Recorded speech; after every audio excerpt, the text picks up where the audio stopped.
Dear colleagues, dear audience, good morning, everybody. It is a great pleasure to have Professor Miklós Kellermayer here with us in the virtual seminar room. Professor Miklós Kellermayer, he is the Dean of the Faculty of Medicine, Head of the Theoretical and Translational Medicine Doctoral School, and also Chairman of the Department of Biophysics and Radiation Biology at Semmelweis University, Budapest. He will be talking about a topic which I think very few people can do in the world. Namely, they are touching the surface and the spike proteins of a native coronavirus with AFM microscopy. Before I give the screen to Miklós, I would like to let you know that this very nice background was made by Gábor Steinbach of our Institute of Biophysics. He made it for illustration purposes of COVID-related research here in the BRC. In case the Zoom connection gets lost, I will simply restart this session, and so you can log in with the same password and link. And the talk will be recorded, and later on it will be possible to view this presentation on YouTube, the YouTube channel of the SZBK. And with this, I give the screen and microphone to Miklós Kellermayer. Thank you very much, dear Tibor and dear friends, colleagues. It is my great pleasure and honor and privilege to have been invited to this seminar series. And in today's talk, I'd like to present and summarize our approach to understanding and exploring the properties and the physical and biophysical properties of the new type of coronavirus.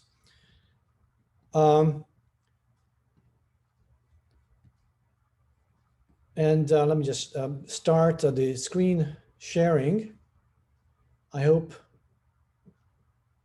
you can see my screen.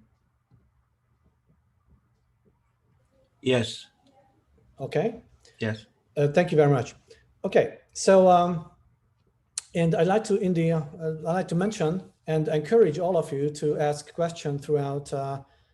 Just interrupt me and then raise your hand, or just holler, or just shout. And then if you have any questions during the talk, in which I start with the logic behind the single particle or single molecule approach in assessing the properties of the new type of coronavirus, or SARS-CoV-2. So what is the logic behind these single molecule or single particle biophysical approach? And some of this, you may be aware of, but this is a summary slide that is in which I can emphasize the benefit and the utility of the single molecule and single particle approaches. And the single particle biophysics approach to virology actually has been in the making in the past, well, decade or so. And this is rooted in the single molecule biophysics.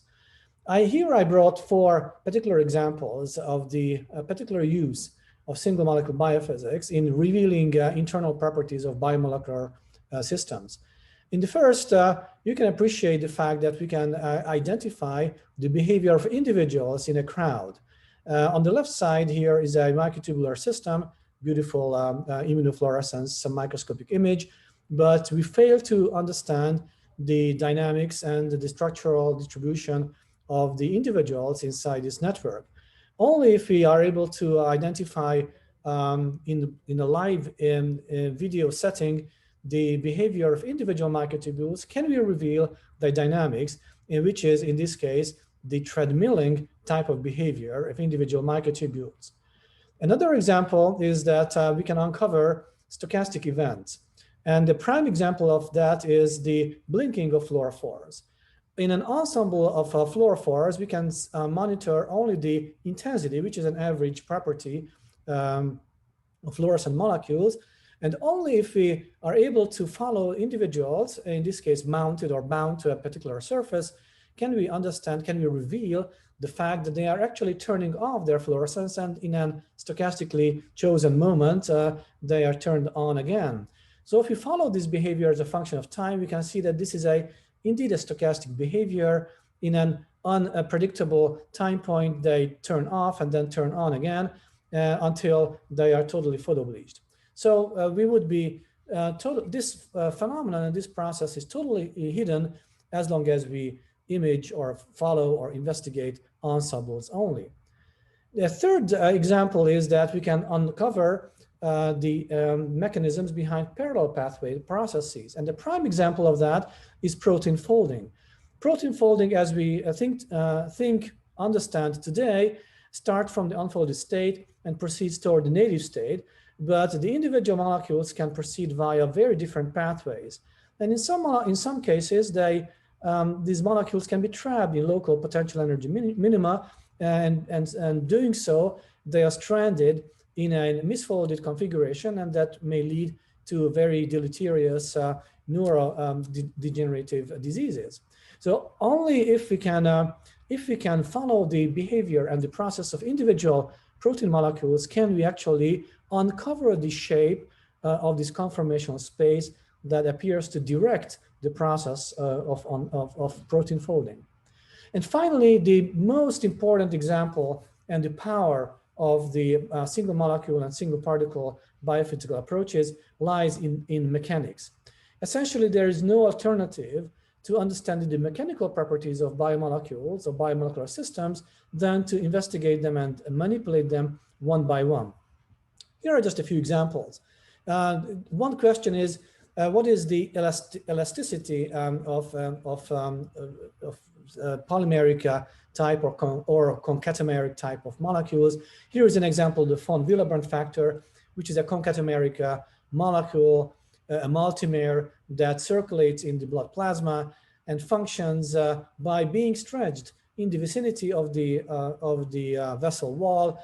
And here you can see in an artificial in vitro setting the stretching out of individual von Willebrand polymers, and thereby following the stretching out, hidden sites, so-called encrypted sites, cryptic sites are being opened up and becoming available to the binding of thrombocytes, which then actually leads on to blood clotting. And here is an ensemble of additional images and video images of motor proteins or motor enzymes, mechanoenzymes. For example, kinesin, which is able to walk along individual microtubules, carrying with them the vesicles, or the F1FO-ATPase, which is the terminal enzyme of ATP generation in the mitochondrion. That's actually a rotary enzyme that actually generates 3 ATPs upon turning a whole circle. And it turns out that even the ribosomes are one of the most complex mechanoenzymes which assist the translation of proteins, actually the synthesis of proteins as they walk along the messenger RNA. And as you can see, the nascent protein that actually starts its folding process while still on the ribosome. So these were particular examples of single molecule biophysical approaches which set the stage for further investigations. How and what is the benefit of such single molecule and single particle approaches towards understanding the behavior and the properties of viruses? Here's an example of the viral life cycle, so to speak, in the case of a double-stranded DNA virus. And as you will see, there are particular points along this cycle which can be analyzed and understood in sufficient detail only if we analyze molecules one by one. Let's begin in the left lower corner. Once the proteins of the viral capsid have been synthesized in the host cell. And once this is done, the capsid begins to form, typically in a self-catalyzed manner, self-assisted manner, but sometimes a scaffold protein system assists this process. As a result, a procapsid has been formed, and in which the double-stranded DNA needs to be partitioned into. And this has been a mind-boggling process for theoretical physicists to understand how is it possible that a single molecule of double-stranded DNA is able to make its way and be packaged into and compacted into the viral capsid. This is still a mind-boggling process, but now, as we understand it, this is catalyzed by individual mechanoenzymes located at the tip of this viral capsid. And this is in fact the most powerful known mechanoenzyme today. And the process has been analyzed and understood by manipulating single viruses and single DNA molecules with optical tweezers. And as we understand it today, this motor is able to package the DNA with enormous forces reaching up to like 60 piconewtons. By comparison, a single myosin molecule in our muscles is able to generate only a few piconewtons. And at the end, the DNA molecule essentially crystallizes out, or nearly crystallizes out, inside the capsid, and even water molecules are being pressed out of the capsid wall, or through the capsid wall, and the DNA pressure of about 60 atmospheres are being generated. By comparison, this is 10 times the pressure present in a champagne bottle. This DNA packaging is then followed by a ripening or maturation of the capsid wall. This is a structural maturation, and this has been investigated fairly recently by using cryo electron microscopic methods. And this is a simulation of this process. And this involves the thinning out of the capsid wall layer and also partial unfolding of the N-terminal helices of these so-called GP10 proteins. And these helices then in the unfolded state swing out on the surface, on the external surface of the capsid wall, and they form new bonds, secondary chemical bonds, and which actually weave together and mechanically stabilize the capsid wall so that it maintains this enormous DNA pressure inside the capsid.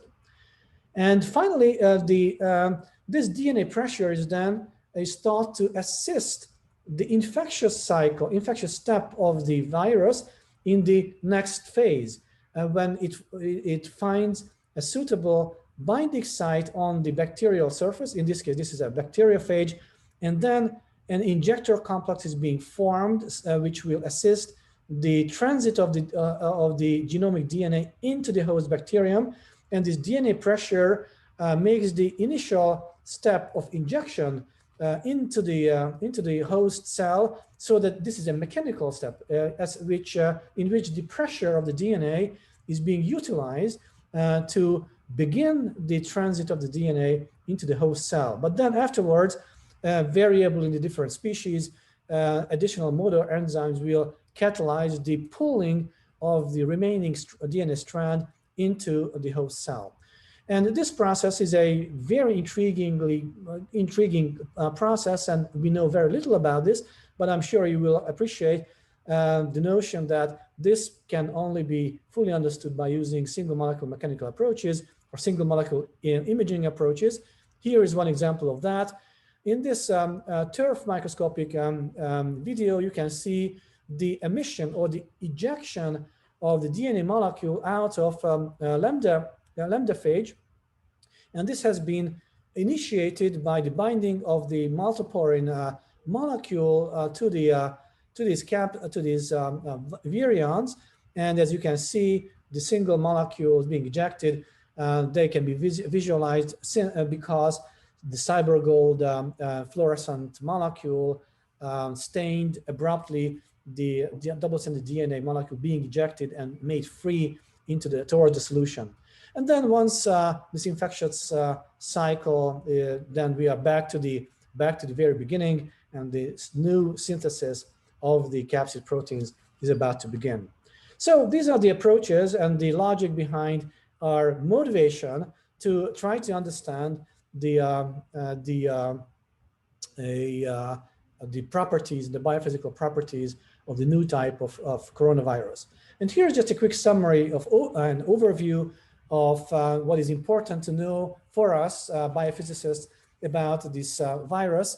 And this is a single-stranded RNA virus, an enveloped virus surrounded by a lipid or lipoprotein layer in which various proteins are inserted. The most notable of them is the spike or the spike protein complex, which is the trimeric molecule. And recently, the structure of this spike complex has been investigated by using cryo-EM methods. And one particular example, which has been noted at least twice in two very high impact papers, is the notion that the neck of this spike seems to be rather flexible. This has been noted in static images, of course, but this flexibility of the spike neck allows for certain dynamics of this spike protein. And this is the infectious cycle as the way we know it and the essential steps of it. Here is the binding of this virus to surface receptors, and there's the internalization and the liberation of the RNA molecule, the synthesis of the new capsid proteins, and then the encapsulation of this initial virus in the Golgi apparatus, and then the exit of the virus, of the newly synthesized virus, from the surface of the eukaryotic host cell. So the question we have been asking is, what are the structural features, the dynamic properties, and the mechanical properties of the native unfixed coronavirus? I should mention that, for example, in the cryo-EM work, the viruses were not only frozen, but also fixed. So these are formalin fixed viruses.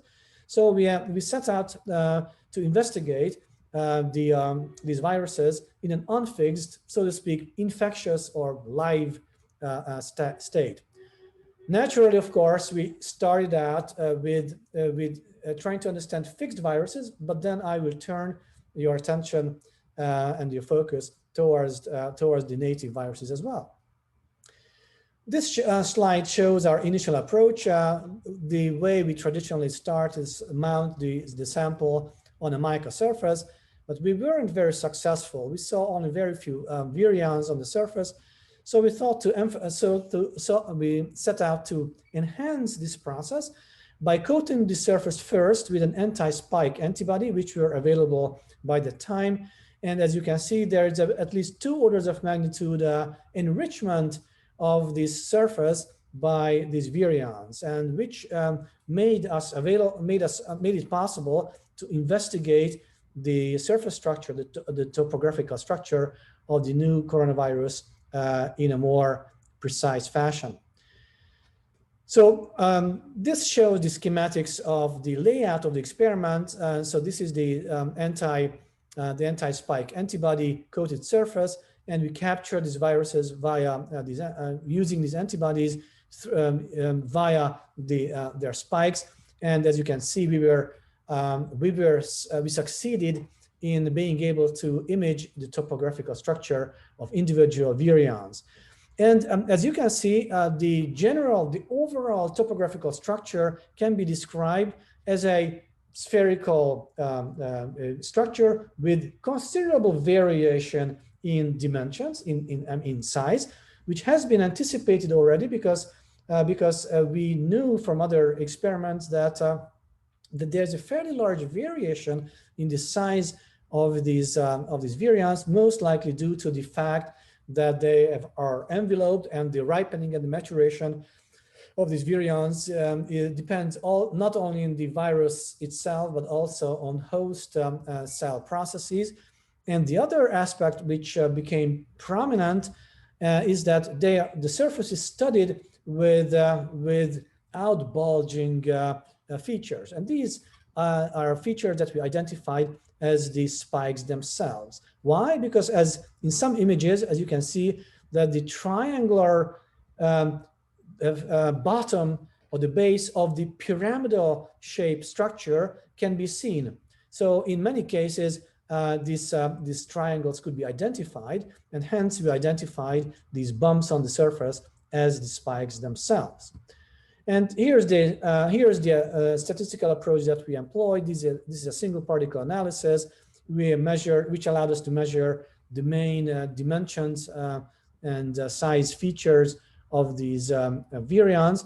And here I already point your attention or call your attention to this variable, the height, which is the maximum height point of the individual particles, and the average of that is lower in the case of fixed particles than in the native particles. And I will try to explain later why we think this is so. We can also analyze the spikes and their attributes using from these topographical images. And this is a profile plot plotted along this line. So this is a coronal line, as you can see, along the surface of this of an individual virion, which allowed us to measure the spike height in between the topographical, the tip of this height and the bottom of the valley in between neighboring spikes. And we could also measure the nearest neighbor distance in between neighbors.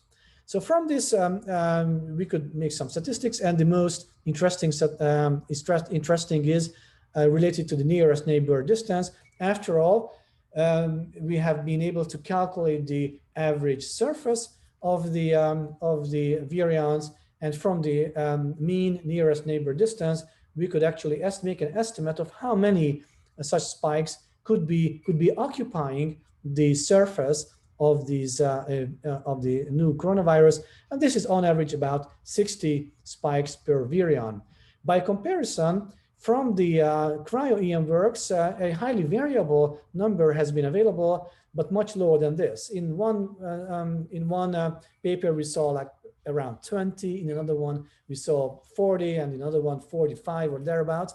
So what we could see here is that in our assessment, the number is larger, but what is interesting is the large variation in this number, and we think it might be due to the host cell properties, due to the maturation process associated with the full ripening of this virus. And finally, the rotational, not the dynamics, but the rotational freedom of these spikes could also be estimated by measuring the angle of one of the borders of these triangles with respect to a predefined horizontal reference line. And as you could see, that there's pretty much a flat distribution, a continuous distribution between 0 and 30 degrees, which means that there is a complete rotational freedom of these spikes. They are distributed all over the angular orientations. So what we think is that they are not only flexible, but they have rotational freedom and probably even diffusional freedom inside the envelope. Now the question, the pressing question, of course, was what is the property, the topographical structure, and the additional dynamics and mechanics of the native unfixed virus? And here's an example of such an AFM image, and this is the native or live sample. And here is a profile plot across such an individual virion. And the first striking thing that you can note is the smooth surface.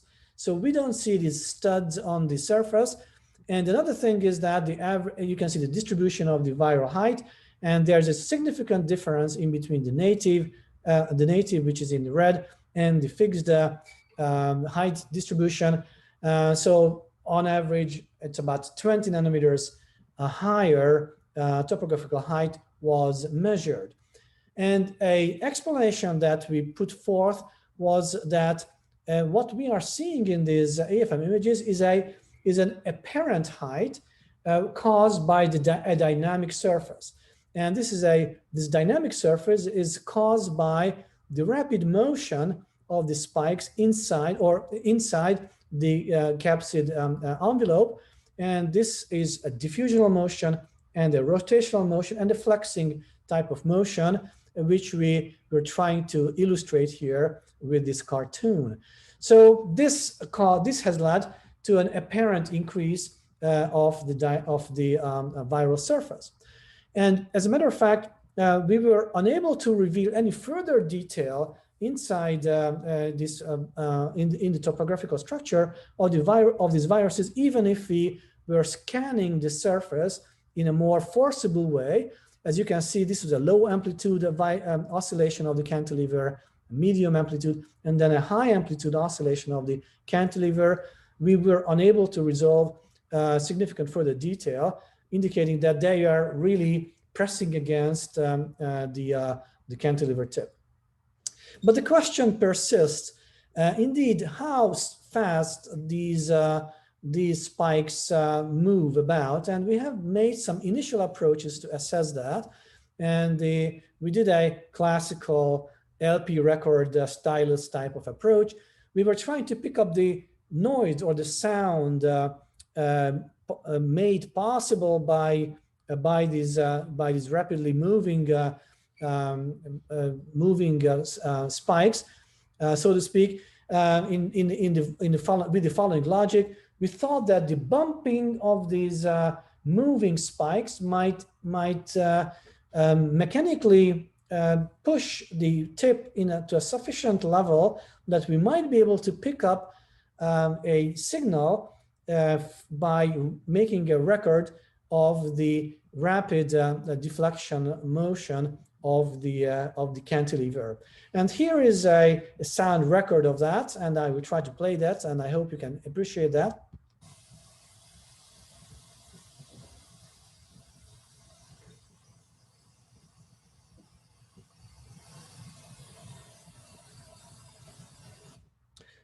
So what you could hear, and just please tell me if you didn't hear anything, but basically what you hear is basically a white noise. But superimposed in this white noise, one could, if you listen carefully, we could hear once in a while some crackling type noises.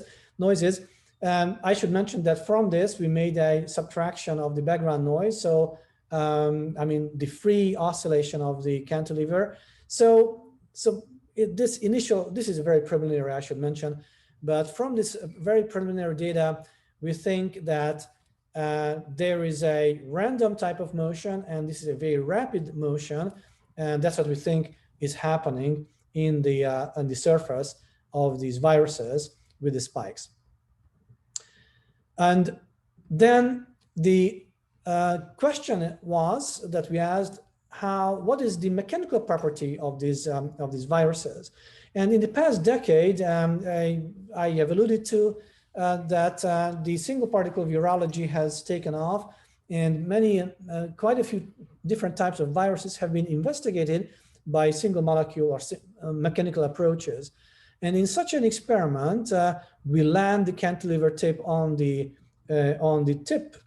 surface of this viral capsid.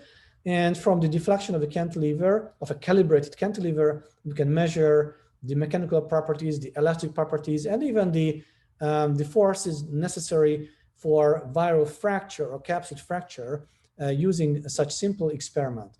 And in such an experiment, as you can see, I will show you such a force trace. In the case of the T7 bacteriophage, we land on the capsid surface, and then this is followed by a fairly Hookean type elastic deformation.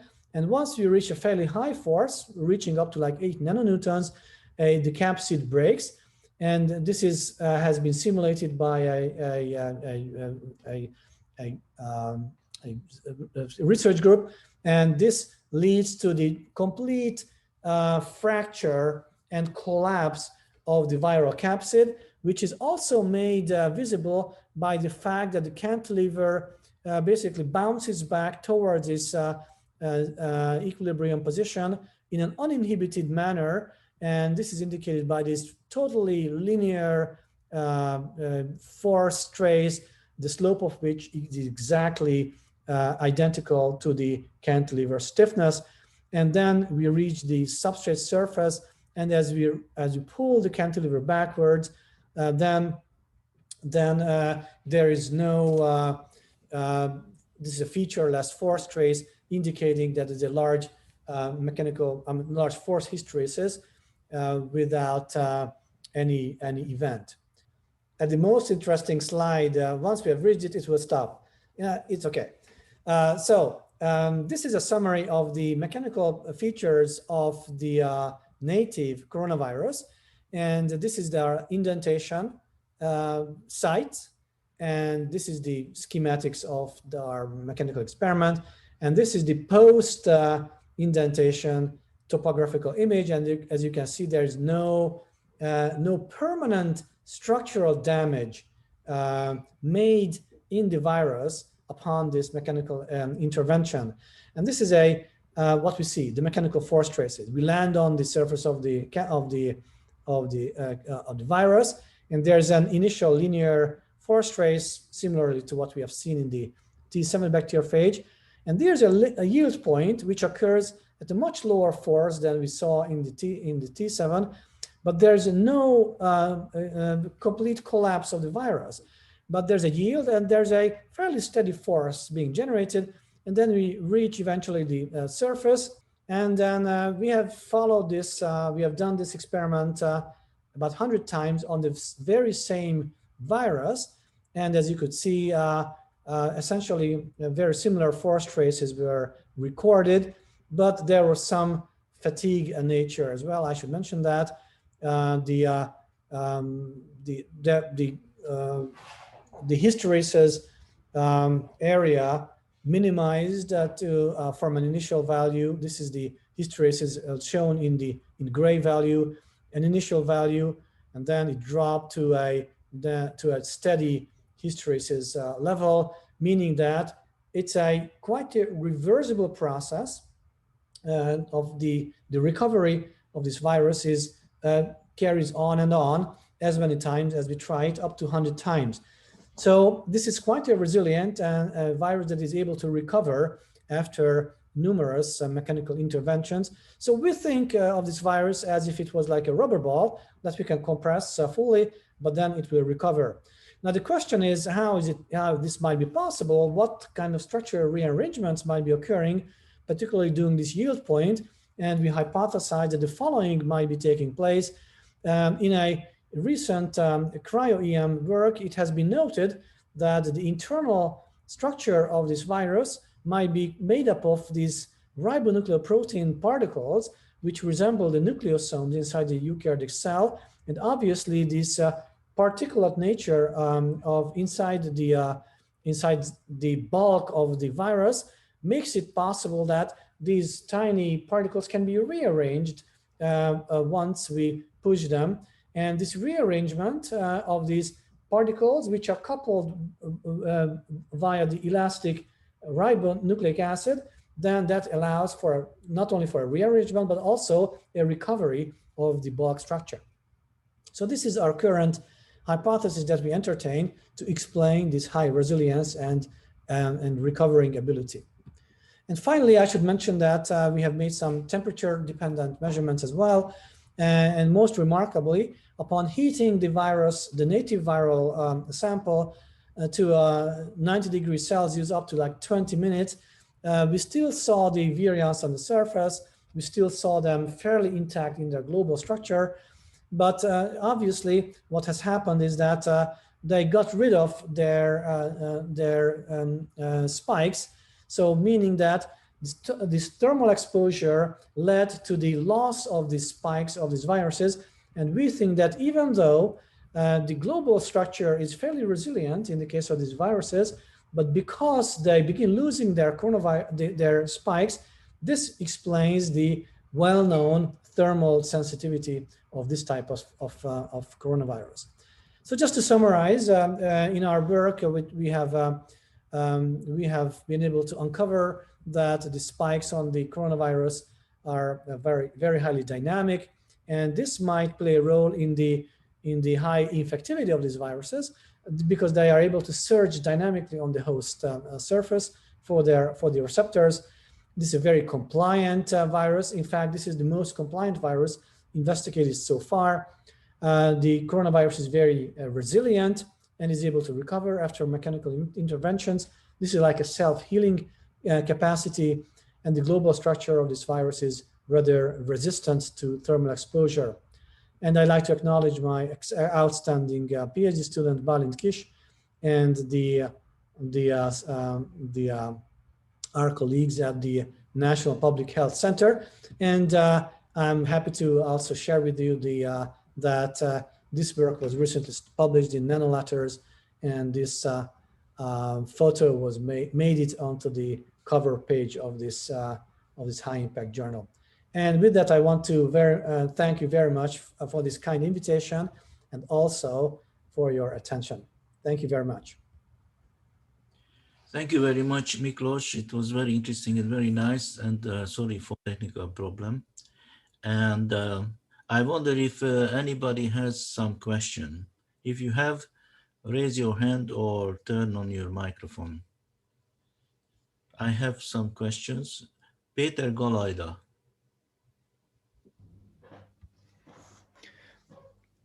Thank you for the very interesting talk, and I really enjoyed it. And I just have a few questions, if I may ask them now. My first question is about the difference between the bacteriophage viruses and the coronaviruses. So when you see upon indentation of the bacteriophages that they break, and you showed that simulations by another research group which suggested that it's the capsid itself that breaks, but that virus also has this ejection motor complex, and I would think that that might be a weak part of the capsid. So how sure it is that it's not that part, the ejection part, that kind of releases or breaks versus the capsid breaking?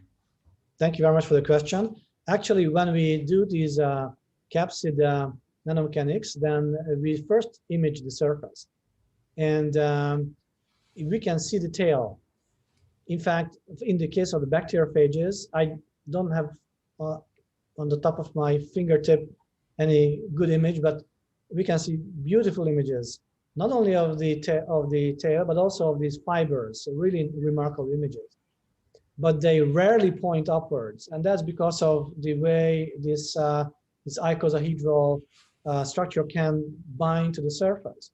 So we can know ahead of time, before even landing with the tip on the surface, which part we are poking, and it is never the tip. Yeah, but what I mean is that if you press, oh, it could bulge outwards. Yes. I see your point. I see your point. I see. Okay. Now that's not our work, but in other such viral nanomechanical experiments, it has been noted that if you scan the surface again, you can see a totally collapsed. Oh, I understand your point. Yeah, the fact that it's totally collapsed, it doesn't mean that it begins at the weak point. I see your point. I don't know the answer to that yet. Yeah, it could happen that the beginning of that process starts at the tip. It might be possible.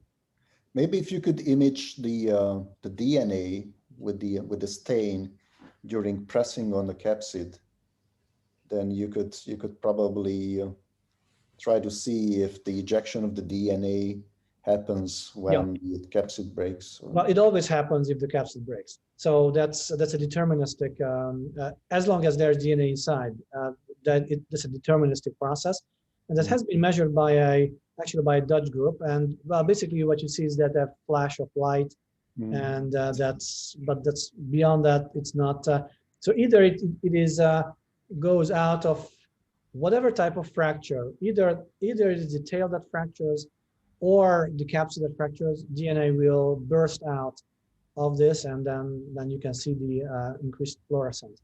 But your question is indeed very interesting, whether this process could be initiated at the weakest point at the tip.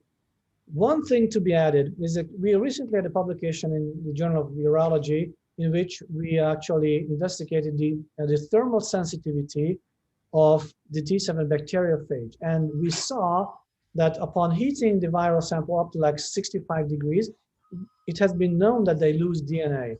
And we actually, from these topographical investigations, we saw that actually they lost their tail, and the gaping hole appeared at the tail. So this would support actually your idea or your suggestion that indeed the tail is a mechanically weak point that either due to a thermal exposure or even to a mechanically increased pressure, it could be the first site of breakage and hence DNA ejection. Okay, thank you very much. I give the opportunity for others to ask questions. Thank you. Oran Kellerman also has a question. Hi, hello. Very nice talk, Miklós. Thank you very much. My only question is that could you estimate the volume change of the coronavirus when you press it down and you flatten it out? And does it mean anything with the model that you mentioned at the end? So that's a very interesting question. In fact, this is something that we are working on at this moment, because as you can see, as you would think, and I'm sure you understand that if you have a flexible ball that you press with a sharp tip, yeah, then the volume change is difficult to measure because you don't know how much the rest of the structure has bulged out. Only you can do that if you apply flat tip. Mm-hmm. In fact, this is just something that we started doing, and we have started this work. We just acquired a bunch of flat tip cantilevers, and we started such measurements using the T7 bacteriophage, so that we can know that we are handling this. We are able to carry out this measurement, and we know what we can interpret what we see. And then in the following weeks, we hope to get our hands on, lay our hands on a new sample of native coronavirus, so that we can actually do this experiment. Uh-huh. So once we can do that and compress the native coronavirus in between two flat surfaces, then we might get closer to answering your question. And maybe you can connect it with single super resolution microscopy, for instance. I don't know if that would be able to image in the. I mean, maybe it's just a really very wide idea, but maybe it needs more time to get a good image with super resolution while it is pressed, for instance. That's not an easy thing. Well, let me tell you, we have a stud microscope, and we are contemplating about combining it with AFM. But the problem is that even the resolution of this stud is about 40 nanometers. And then you know, and even with Storm or Palm, you get maybe a slightly better resolution, but that's an averaging process, a photon collecting process. And while you are pressing, then the drift or the mechanically induced drift is so large that it's a next to impossible experiment. It's too wide idea. Okay. Yeah, I would think so. and not only that, but I do not see how you would get closer to answering your question,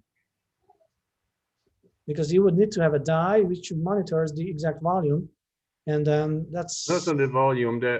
When you press with two parallel surfaces, then I would say it would.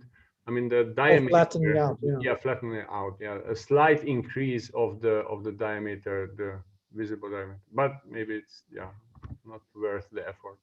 But then, if you know that it's flat, then you would know that it flattens out. So that doesn't require a detection of that, since you know the initial volume, and then.